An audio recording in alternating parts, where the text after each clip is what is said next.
La médecine esthétique englobe différentes techniques de rajeunissement du visage, sans chirurgie et sans désocialisation.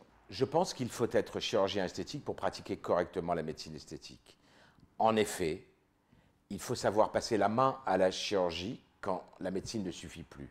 Je pense que les médecins qui pratiquent de façon exclusive la médecine esthétique se retrouvent le plus souvent avec des visages trop injectés, des visages trop gonflés, parce qu'ils n'ont pas su passer à un acte chirurgical quand la médecine esthétique n'était plus efficace. Ma double spécialité médicale et chirurgicale me permet le plus souvent d'éviter ces écueils.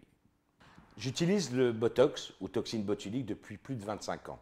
J'ai été un des premiers utilisateurs de la toxine botulique en France. J'ai été expert et formateur auprès des laboratoires Allergan depuis plus de 15 ans. Les laboratoires Allergan sont les inventeurs de la toxine botulique. Le Botox permet de traiter les rides en calmant et en traitant les muscles responsables de la cassure cutanée. C'est la première fois que l'on traite véritablement la cause de la ride en traitant l'hyperaction musculaire responsable de la ride. Mon utilisation du Botox a également énormément évolué ces 15 dernières années.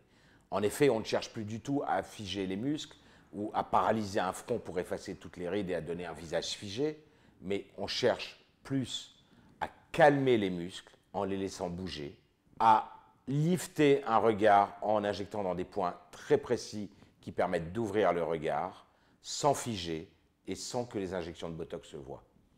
J'utilise le plus souvent, en combinaison avec la toxine botulique, l'acide hyaluronique. Pourquoi ce choix? Parce que l'acide hyaluronique est un produit biodégradable, il disparaît tout seul. C'est un produit non allergisant, aucun test n'est nécessaire. C'est un produit où il existe une antidote, si on en a trop mis, on peut l'enlever. J'utilise plusieurs types d'acide hyaluronique, plus ou moins volumateurs, selon que l'on veuille combler une cassure cutanée, restaurer un volume au niveau du contact osseux ou traiter l'hydratation cutanée en injectant de façon superficielle. J'utilise le plus souvent une combinaison de toxine botulique et d'acide hyaluronique afin d'obtenir le résultat le plus naturel possible.